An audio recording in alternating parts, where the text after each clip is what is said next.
শুভেচ্ছা। আসসালামু আলাইকুম সবাইকে। আশা করি তোমরা সবাই অনেক বেশি ভালো আছো আল্লাহ তাআলার রহমতে।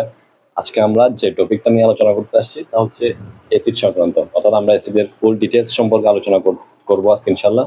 তোমাদের নবম দশম শ্রেণীর বইয়ের মধ্যে সীমাবদ্ধ দেখেন। তো এটা হচ্ছে অ্যাসিড কারক সমতা ওই অধ্যায়ের। তো আমি অ্যাসিড কারক সমতা ওই অধ্যায় টাইটেল না দিয়ে অ্যাসিড দিছি এই জন্য যে কেমিস্ট্রির আমরা যে কোনো চ্যাপ্টারে কিন্তু অ্যাসিড সংক্রান্ত জ্ঞান থাকাটা আমাদের জরুরি, যে কোনো চ্যাপ্টার পড়তে গেলে। এই জন্য আমি আজকে এটা টাইটেলটা অ্যাসিড দিছি। হ্যাঁ, অ্যাসিডের আদ্যপান্ত সম্পর্কে আলোচনা করবো আজকে আমরা ইনশাল্লাহ। আর এখানে দেখেন যে মেন টপিকগুলো সাজাইছি এগুলো হচ্ছে তোমাদের অ্যাসিড কারক সমতা ওই অধ্যায় রিলেটেড। ওই অধ্যায়টা আমরা রিডিং পড়লেই বুঝতে পারবো কি আমি এগুলা ওইখান থেকে নিছি।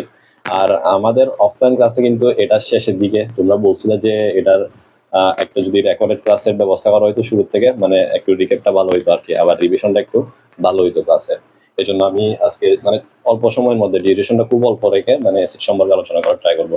সেম ভাবে আমরা সামনে ক্ষার সম্পর্কে, এরপর পিএইচএস সম্পর্কে, এরপর মানে আমাদের অ্যাসিডের ব্যবহার সম্পর্কে যা আছে লাস্ট পর্যন্ত অধ্যায়টা আমরা এভাবে শেষ করার চেষ্টা করবো ইনশাল্লাহ। আচ্ছা, আমরা ক্লাসটা শুরু করি। ক্লাসটা শুরুতে আমরা যে টপিকটা লাগছে শুরুতে, এটা হচ্ছে অ্যাসিড কি। হ্যাঁ, অ্যাসিড কি, অ্যাসিড সম্পর্কে যদি আমরা জানতে চাই, যদি সংজ্ঞা দিই একটা, অ্যাসিড হচ্ছে এমন একটা গুরুত্বপূর্ণ রাসায়নিক দ্রব্য যা জলীয় দ্রবণে H+ বা হাইড্রোজেন আয়ন বা প্রোটন দান করে। এটা এতদিনে বুঝে যাওয়ার কথা সংখ্যাটা। দেখো এখানে মেন টপিক হচ্ছে যে জলীয় দ্রবণে এমন একটা দ্রব্য গুরুত্বপূর্ণ যা জলীয় দ্রবণে H+ হাইড্রোজেন আয়ন বা প্রোটন, এটাকে প্রোটনও বলা হয়ে থাকে। তো এখন তোমরা বলতে পারো ভাই এখানে হাইড্রোজেন আয়ন আর প্রোটন একই কথা কেমন হইলো? এটা হচ্ছে আমরা যদি হাইড্রোজেন পরমাণুর দিকে যদি খেয়াল করি, হাইড্রোজেন পরমাণুর কক্ষপথে কিন্তু ইলেকট্রনের কক্ষপথে কিন্তু একটা মাত্র ইলেকট্রন থাকে, এবং ওই একটা ইলেকট্রন যদি অপসারণ হয়ে যায় তাহলে আর বাকি থাকলো কি, একটা মাত্র প্রোটনই তো বাকি থাকলো। তাই এই জন্য এটাই কি বলা হয়, হাইড্রোজেন আয়নকে প্রোটন বলা হচ্ছে। তো আমরা আশা করি সংখ্যাটা সম্পর্কে বুঝলাম বা অ্যাসিডের সংক্ষিপ্ত পরিচয়টা সম্পর্কে বুঝলাম। আর অ্যাসিডের পরিচয়টা বা সংজ্ঞাটা আমরা যখন বৈশিষ্ট্যটা শেষ করবো না ইনশাল্লাহ, তখন কি আমরা নিচ থেকে কি একটা সংজ্ঞা বানাই, মানে আমরা নিচ থেকে বানিয়ে লিখতে পারবো সংজ্ঞাটা। এরপর দেখো তীব্র অ্যাসিড, মৃদু অ্যাসিড, এগুলা আমরা এক্ষেত্রে এই টপিক গুলো শেষ করতে হতে দেখবা কি এই যে তীব্র অ্যাসিড, মৃদু অ্যাসিড, গাঢ় অ্যাসিড, লঘু অ্যাসিড যা আছে না সবকিছু শেষ, এবং জৈব অ্যাসিড সম্পর্কে যা আছে তাও আমি তোমাদের বই দেখছি এখানে তীব্র অ্যাসিড, মৃদু অ্যাসিড নিয়ে আলোচনা করেছি, তাই আমি টপিক গুলো এইভাবে সাজাইছি। দেখো তীব্র অ্যাসিড সম্পর্কে যদি আলোচনা আসি, তীব্র অ্যাসিড আমরা যদি এক্সাম্পল দিয়ে দেখি, এখানে হচ্ছে মনে করো হাইড্রোক্লোরিক অ্যাসিড HCl, অবশ্যই একুয়াস সলিউশন। এখানে এটা জলীয় দ্রবণে কি উৎপন্ন করে, H+ হাইড্রোজেন আয়ন ও ক্লোরাইড আয়ন উৎপন্ন করে। এখানে খেয়াল করো, এখানে আমরা কিন্তু একমুখী ইউজ করছি। হ্যাঁ, মানে বিক্রিয়াটা হচ্ছে একমুখী। এখানে এটা বোঝাইছে এই জন্য যে তীব্র অ্যাসিডের ক্ষেত্রে এখানে অণুগুলা কি, মানে এখানে HCl এর অণুগুলা 100% সম্পূর্ণভাবে কি হয়ে যায়, বিয়োজিত হয়ে যায় কিংবা ভেঙে যায়।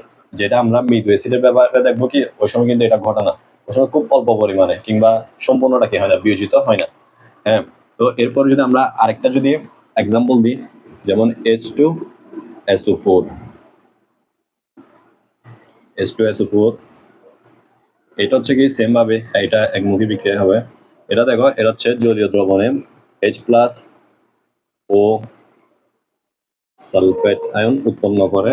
এখানে দেখো এখানে যেহেতু হাইড্রোজেনের পরমাণু দুইটা আছে, এখানে দুইটা আয়ন উৎপন্ন করবে এবং এদিক দিয়ে 2- হবে। এটা সমতাকরণের যে টপিকটা আছে ওইটার থেকে ওইটার ক্লিয়ার থাকলে বুঝতে পারতেছো, এটা তেমন ব্যাপারটা জটিল না। আমরা যেহেতু আজকে এসি নিয়ে আলোচনা করতেছি তাই এখানে সমতাকরণ সম্পর্কে আলোচনা করতেছি না, তবে যদ্দূর মানে বোঝার প্রয়োজন অতটুকুই আমি দেখাই দিব ইনশাল্লাহ ক্লাসের মধ্যে। তো দেখো এখানে যেহেতু দুইটা হাইড্রোজেন পরমাণু ছিল, জন্য কি দুইটা আয়ন উৎপন্ন করবে এটাই। তো এখানে দেখো সেম ভাবে আমরা যদি এখানে যদি খেয়াল করি একটু, এখানে দেখো আমরা যে অ্যাসিডের সংখ্যাটা পড়ছি ওটা কিন্তু এখান থেকে আমরা কি করতে পারি, বুঝতে পারি যে জলীয় দ্রবণে H+ বা হাইড্রোজেন আয়ন বা প্রোটন দান করে, ওইটাকে আমরা কি বলতেছি, অ্যাসিড বলতেছি। হ্যাঁ, এরপরে দেখো এখানে তীব্র অ্যাসিড কিন্তু একমুখী হয়। চিহ্নগুলো দেখে বুঝতেছি বিক্রিয়াগুলো একমুখী হয় এবং মানে উভমুখী না। উভমুখী হলে কি হয়তো অণুগুলো সম্পূর্ণরূপে বিয়োজিত কিংবা ভেঙে যেত না, কিন্তু তীব্র অ্যাসিডের বেলায় কিংবা সবল অ্যাসিডের বেলায় কি হয়, বিক্রিয়াটা একমুখী হয় এবং অণুগুলো কি হয় সম্পূর্ণরূপে 100% কি হয়ে যায়, বিয়োজিত হয়ে যায় বা ভেঙে যায়। এখন আমরা যদি মৃদু অ্যাসিডের ব্যাপারটা দেখি। মৃদু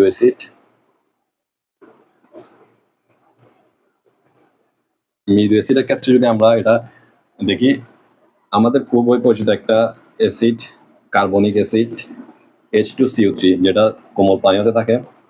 এটা দিয়ে খেয়াল করলে আমরা দেখব এটা জলীয় দ্রবণে কি উৎপন্ন করে, H+ এবং হাইড্রোজেন আয়ন এবং কার্বন আয়ন উৎপন্ন করে। যেহেতু এখানে দুইটা পরমাণু, তাই দুইটা হাইড্রোজেন আয়ন এবং এদিকে 2- আসবে।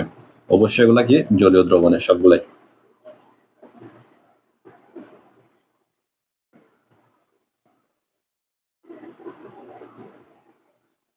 দেখো এখানে কিন্তু আমরা উভমুখী তীর চিহ্ন ব্যবহার করছি।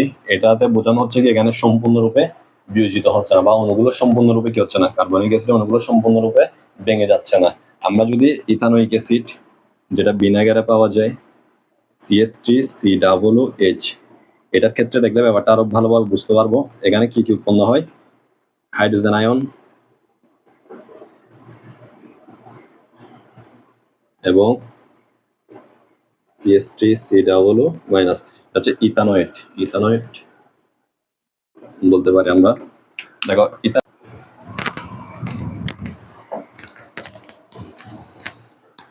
ঠিক আছে। আচ্ছা, আমরা কাজটা হচ্ছে কি সম্পূর্ণ রেকর্ড করে ফেলছিলাম, কিন্তু মাঝখানে হচ্ছে যে মাইক্রোফোনটা কি হয়েছিল, অফ হয়ে গেছে। এই জন্য মানে যান্ত্রিক ত্রুটির কারণে কাজটা আবার শুরু করা লাগছে আমাদের। আমরা ভিডিওটা দেখতে গিয়ে দেখতেছি হচ্ছে ইথানোয়িক অ্যাসিড বুঝাইছি, অতটুকু দিয়ে কাজটা স্টপ হয়ে গেছে।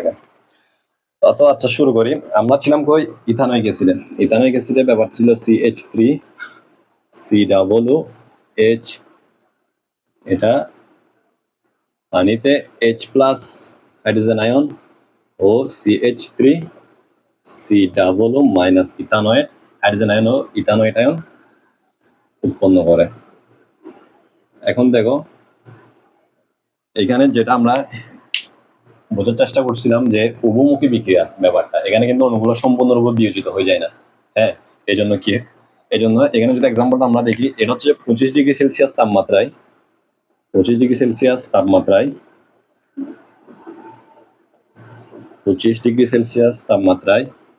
ইথানোয়িক অ্যাসিড প্রতি 1000টির মধ্যে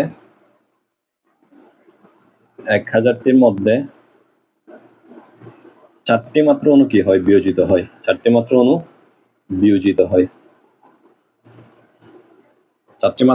বিয়োজিত হয় এবং বাকি 996টি অণু, একটু চেক করে নি আসলে চলছে, হ্যাঁ এখন ঠিক আছে, বাকি 996টি অণু অবিয়োজিত অবস্থায়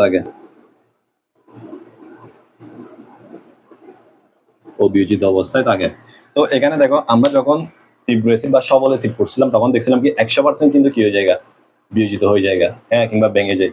কিন্তু এখানে মৃদু অ্যাসিড বা দুর্বল অ্যাসিডের ক্ষেত্রে ব্যাপারটা এরকম না। আমরা এই রেশিওটা দেখতেছি, এটা কিন্তু অনেক তফাৎ।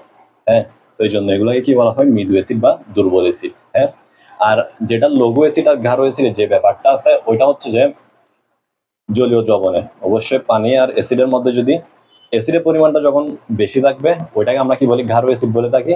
আর যখন পানির পরিমাণটা বেশি থাকবে, অ্যাসিডের পরিমাণ কম থাকবে, ওইটাকে আমরা কি বলে থাকি, লঘু অ্যাসিড বলে থাকি। আশা করি ব্যাপারগুলো এখন ক্লিয়ার। তো দেখো এরপরে আমরা যদি বৈশিষ্ট্যতে আসি, রাস্তা আসলে সম্পূর্ণ শেষ হয়ে গেছিল, বুঝছো।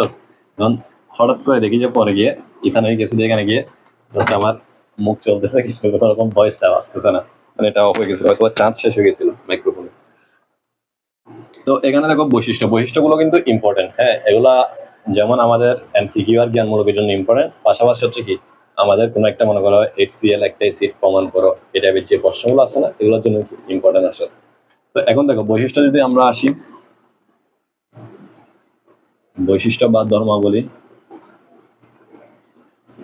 Properties of acid. হ্যাঁ, তো এখানে দেখো বৈশিষ্ট্যতে শুরুতে আমরা বলবো কি অ্যাসিড হচ্ছে, লিখে ফেলি, অ্যাসিড হচ্ছে টকসাদযুক্ত।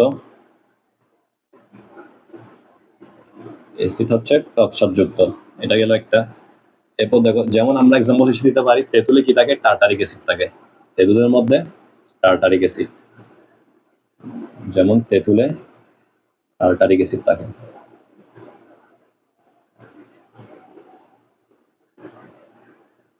এথিলে থাকে টার্টারিক অ্যাসিড। এরপর দেখো এটি কি করে, নীল লিটমাসকে লাল করে। লিটমাস পেপারের মধ্যে তোমরা যদি অ্যাসিড দ্রবণে যদি কোনো নীল লিটমাস পেপার ডুবাও, ওটা দেখবা কি সাথে সাথে লাল রং ধারণ করতেছে। নীল লিটমাসকে লাল করে। তো এখন দেখো অ্যাসিড কি করে, নীল লিটমাসকে লাল করে, সেম ভাবে বেস কি করে, লাল লিটমাসকে নীল করে। তো এখন ব্যাপারটা মনে রাখার জন্য এই টেকনিকটা ফলো করতে হবে। এটা হচ্ছে অনিল, এখানে অ দিয়ে হচ্ছে অম্ল, এটা দিয়ে হচ্ছে নীল, এবং এদিকে আছে লাল। অম্ল নীল লিটমাসকে লাল করে। তো একটা মনে রাখলে তো আরেকটা পারবা, যে ক্ষার বা বেস লাল লিটমাসকে নীল করে। এখানে সৌর দিয়ে কি বুঝাইছে, অম্ল বুঝাইছি। হ্যাঁ, এটা একটু মনে রাখতে পারবা চাইলে। এরপর দেখো, এরপর বৈশিষ্ট্য 3 নম্বর বৈশিষ্ট্যতে যদি আমরা একটা বিক্রিয়া দেখাই, যেমন অ্যাসিড হচ্ছে ধাতব অক্সাইড, ধাতব অক্সাইড ধাতব অক্সাইডের সাথে বিক্রিয়া করে লবণ ও পানি উৎপন্ন করে। আমাদের অতি পরিচিত একটা ধাতব অক্সাইড হচ্ছে ক্যালসিয়াম অক্সাইড, যেটাকে আমরা চুন নামেও চিনি। হ্যাঁ, ক্যালসিয়াম অক্সাইডের সাথে যদি HCl এর বিক্রিয়া ঘটানো হয়, আমরা দেখতে পাবো কি এখানে দেখো, এখানে ক্যালসিয়াম Ca+O- এদিকে H+Cl-। এখানে যদি খেয়াল করি, এখানে ক্যালসিয়ামটা কার সাথে বিক্রিয়া করবে, এদিকে ক্লোরাইড আয়নের সাথে বিক্রিয়া করবে, এবং এখানে অক্সিজেনটা হাইড্রোজেন আয়নের সাথে বিক্রিয়া করবে। হ্যাঁ, তো এখন দেখো, এখন যদি আমরা বিক্রিয়াটা সম্পন্ন করি, এখানে কি উৎপন্ন হবে, ক্যালসিয়াম ক্লোরাইড, এবং এর পাশে থাকবে পানি H2O। তো পানির সঙ্গে দেখো, পানির সঙ্গে কিন্তু HO হয় না, কিন্তু আমরা দেখো এখানে কিন্তু H একটা মাত্র বিদ্যমান, শুধুমাত্র একটা H আছে। তো এই জন্য আমরা সমতা করার জন্য কি আনবো, এখানে একটা 2 নিয়ে আসবো, সামনে একটা 2 নিয়ে আসবো। এবং দেখো এখানে কিন্তু Cl ক্লোরাইড আয়নও কিন্তু কয়টা, দুইটা। তাই এখানে ক্যালসিয়াম ক্লোরাইডে CaCl2 এটা বসাবো। তো এটা হচ্ছে সমতাকরণের একটা টপিক। দেখো সমতাকরণ ব্যাপারটা ইজি, আমরা আবার বলতেছি, এটা নিয়ে অনেকের প্রবলেম থাকে আমাদের। তো এটা কিন্তু অতটা জটিল যে তেমন না। এটা পরবর্তীতে যখন আমরা এক একটা পরমাণু যখন এখান থেকে বিবেচনা করবো, যখন এখানে ক্যালসিয়াম একটা, এ পাশেও কয়টা একটা, এভাবে যখন এগুলো দেখবো, তখন আমরা বুঝে যেতে পারবো কি এটা আসলে সমতায় আছে কিনা। তো এখন দেখো এখানে এটা হচ্ছে লবণ, ক্যালসিয়াম ক্লোরাইড হচ্ছে লবণ, এবং এটা তো পানি বুঝতেছি। এবং এদিকে যেটা ছিল ক্যালসিয়াম অক্সাইড, এটা হচ্ছে কি ধাতব অক্সাইড,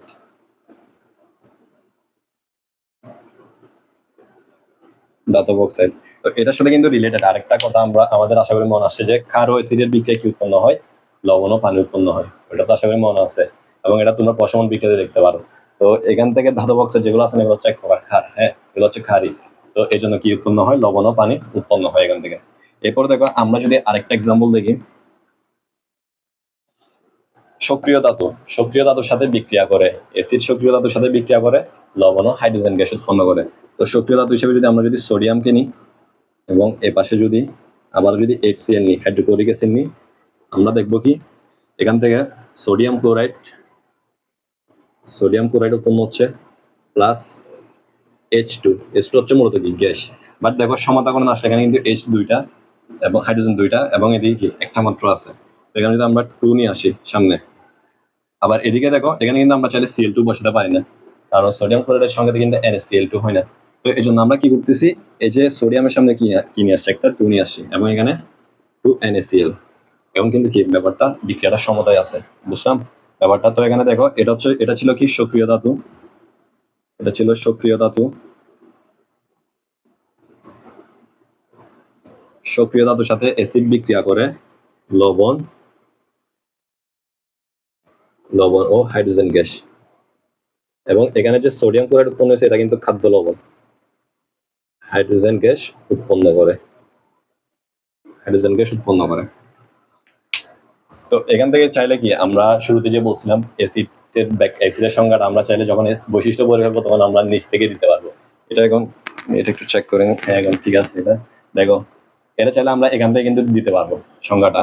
তো এখানে দেখো, আমরা যদি বলি অ্যাসিড হচ্ছে টকসারযুক্ত, যেটা লিটমাসকে লাল করে, এবং ধাতব অক্সাইডের সাথে বিক্রিয়া করে লবণ ও পানি উৎপন্ন করে, এবং সক্রিয় ধাতুর সাথে বিক্রিয়া করে লবণ ও হাইড্রোজেন গ্যাস উৎপন্ন করে, ওই দ্রব্যকে কি বলা হয়, অ্যাসিড বলা হয়। আমরা চাইলে এভাবে কি এটা সংজ্ঞাটা দিতে পারি, ব্যাখ্যা করতে পারি। তো আর দেখো এখান থেকে জ্ঞানমূলক MCQ-তে তো প্রশ্ন আসতে পারে। এছাড়াও হচ্ছে মনে করো বললো যে HCl একটি অ্যাসিড প্রমাণ করো। হ্যাঁ, ওই সময় কিন্তু আমরা এই স্টেপগুলো ফলো করে কি করতে পারি, মানে হাইড্রোক্লোরিক যে একটা এটা যে একটা অ্যাসিড HCl, এটা কিন্তু আমরা প্রমাণ করতে পারি এখান থেকে। তো দেখো আমরা এখানে বৈশিষ্ট্যগুলো সম্পন্ন করছি। এছাড়া আমরা যে পরবর্তী টপিকটা আছে সেটা হচ্ছে দৈনন্দিন জীবনে অ্যাসিডের ব্যবহার। আমরা আজকে তো অ্যাসিডের মধ্যে সীমাবদ্ধ থাকবো বলছি অ্যাসিড কারক সমতা এই অধ্যায়ের। তো আমরা যখন অধ্যায়টা শেষ করবো না তখন আমরা বুঝতে পারবো যে আমাদের জাতীয় জীবন বলো, ব্যক্তিগত জীবন বলো, অ্যাসিডের কিন্তু মানে ব্যবহারটা কিন্তু আছে আমাদের জীবনে। তো আজকে আমরা যা পড়বো তা হচ্ছে মূলত আমরা খাদ্যের সাথে যে অ্যাসিড গ্রহণ করে থাকি এগুলো সম্পর্কে আলোচনা করবো আমরা। আর পরবর্তীতে গিয়ে দেখবো কি আমরা যেমন প্রশমন বিক্রিয়া বলো, এছাড়া মনে করো পানিতে, এছাড়াও মনে করো জমিতে যখন অ্যাসিডের পরিমাণ বৃদ্ধি পায় তখন কিভাবে ক্ষার প্রয়োগ করে, এগুলো আমরা লাস্টের শেষে দিয়ে বুঝবো ইনশাল্লাহ, কিংবা পড়বো এগুলো। তো দেখো আমরা যদি দৈনন্দিন জীবনে অ্যাসিডের ব্যবহার এখানে আসি, এটা হচ্ছে মূলত এই যে আমরা বিভিন্ন প্রকার খাদ্যের সাথে, যেমন তেঁতুলেরটা তো আলোচনা করছি, তেঁতুলের মধ্যে টার্টারিক অ্যাসিড বিদ্যমান। এছাড়া হচ্ছে আমরা কোমল পানীয় গ্রহণ করি যেখানে কার্বনিক অ্যাসিড। এরপর হচ্ছে vinegar, CH3COOH, ethanoic acid vinegar পাওয়া যায়। এছাড়াও আরো কয়েকটা হচ্ছে দুধে মেলিক অ্যাসিড থাকে, লেবুতে বা কমলা লেবুতে সাইট্রিক অ্যাসিড থাকে। এরপর হচ্ছে চায়ে আমরা টেনিক অ্যাসিড থাকে, যেটা আমরা চা ইংলিশে টি বলি, এবং মনে রাখতে পারি টিতে টেনিক অ্যাসিড থাকে। তো এখান থেকে আমাদের দুইটা সংকেত জানা প্রয়োজন।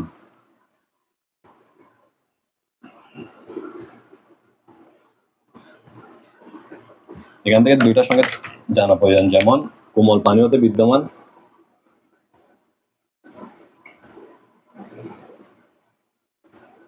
কোমল পানীয়তে কার্বনিক অ্যাসিড,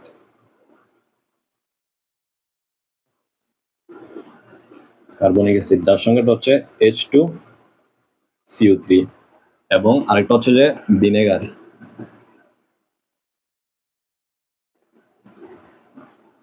ভিনেগার হচ্ছে ইথানোয়িক অ্যাসিড।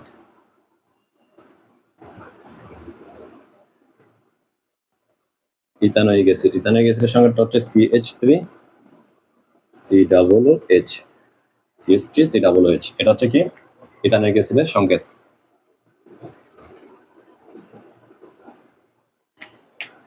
ভালোভাবে মুছে, এখানে কোনটা সি কোনটা বোঝা যাচ্ছে না। CH3COOH। তো দেখো এই দুইটা সংকেত মুখস্থ করে রাখা দরকার কিংবা দেখে রাখা দরকার, কারণ এটা হচ্ছে MCQ কিংবা জ্ঞানমূলক আসতে পারে। দুইটা। এরপর দেখো, এরপরে আমাদের দৈনন্দিন জীবনে অ্যাসিডের ব্যবহারটা গেল, খাদ্যের সাথে আমরা যা গ্রহণ করি। এরপর লাস্টে যেটা আছে সেটা হচ্ছে খাদ্য পরিপাকে অ্যাসিড। তো এটা যখন আমরা বলবো, এখানে আমরা দেখতে পাই কি আমাদের পাকস্থলীর প্রাচীর থেকে এক ধরনের অ্যাসিড ক্ষরণ হয়, এটা হচ্ছে হাইড্রোক্লোরিক অ্যাসিড। ওই হাইড্রোক্লোরিক অ্যাসিডের কাজটা কি, যে আমরা যেসব খাদ্যদ্রব্য গ্রহণ করি এগুলো কি করে, ওইখানে খাদ্য অণুগুলোকে ভেঙে ফেলে। তো এই HCl হাইড্রোক্লোরিক অ্যাসিড কি করে, খাদ্য অণু ভাঙতে সাহায্য করে। তো এখন এটা হচ্ছে কি আমাদের উপকারী দিক ছিল, এটার কিন্তু আবার একটা কি মানে নেগেটিভ একটা, নেতিবাচক একটা দিক আছে, ইতিবাচক পাশাপাশি। এটা হচ্ছে যে আমরা যখন দীর্ঘক্ষণ ধরে না খেয়ে থাকবো, কিংবা এক কথায় পাকস্থলী দীর্ঘক্ষণ ধরে কি থাকবে, খালি থাকবে, ওই সময় দেখা যায় কি এই হাইড্রোক্লোরিক অ্যাসিডটা পাকস্থলীর প্রাচীরে গিয়ে কি করে, ক্ষতের সৃষ্টি করে। এবং এই ক্ষতটাকে কি বলা হয়, পেপটিক আলসার। এটাকে পেপটিক আলসার বলা হয়, যেটা তোমরা বইয়ের রিডিং করলে পাই যাবে, এগুলো এটা রিডিং করলে পেয়ে যাবে। তো এছাড়া হচ্ছে যখন আমরা অধিক পরিমাণে অম্লীয় খাদ্য খেয়ে ফেলি, ওই সময় কি হয়, মানে আমাদের পেট ব্যথা শুরু হয়। ওই সময় কিন্তু দেখা যায় কি যে আমরা ক্ষার জাতীয় যে অ্যান্টাসিড গুলা খাই, মূলত এগুলা অ্যালুমিনিয়াম হাইড্রোক্সাইড এবং ম্যাগনেসিয়াম হাইড্রোক্সাইড, এগুলো খাওয়ার পর কি হয়, এখন প্রশমন বিক্রিয়া করে। এটা আমরা প্রশমন বিক্রিয়া পরে যে টপিকগুলো আসতেছে পরবর্তী কোনো ক্লাসে আলোচনা করবো ইনশাল্লাহ। তো আজকে এতটুকুর মধ্যে কি আমাদের ক্লাসটা শেষ করতেছি, কারণ আমরা শুরুতেই বলছি কি আমরা অ্যাসিড কারক সমতা অধ্যায়টাকে আজকে শুধুমাত্র অ্যাসিডের মধ্যে সীমাবদ্ধ থাকবে ইনশাল্লাহ। তো আজকের ক্লাসটা এতটুকু। আমার আজকে উদ্দেশ্য ছিল অ্যাসিড সম্পর্কে বিস্তারিত আলোচনা করা, তবে তোমাদের নবম দশম শ্রেণী বইয়ের মধ্যে সীমাবদ্ধ থেকে। তো আশা করি ক্লাসটা থেকে তোমরা বুঝতে পারছো অ্যাসিড সম্পর্কে। আর অ্যাসিডটা হচ্ছে কেমিস্ট্রি বুঝতে গেলে প্রত্যেকটা অধ্যায় কি এই রিলেটেড কোনো না কোনো কিছু আছে, কোনো না কোনো টপিক আছে। তো এই জন্য এটা ক্লাসটা জরুরি ছিল। আর তোমরা যারা বলছিলা যারা স্টাডি মেট একাডেমিক কোচিং এ পড়ো, তোমাদের জন্য ক্লাসটা রেকর্ড করা মূলত। তো আশা করি বুঝছো। তো দেখা হচ্ছে নেক্সট কোনো ক্লাসে ইনশাল্লাহ। ততক্ষণ ভালো থাকো, সুস্থ থাকো, দোয়া করিও ভাইয়ের জন্য। আল্লাহ হাফেজ, আসসালামু আলাইকুম।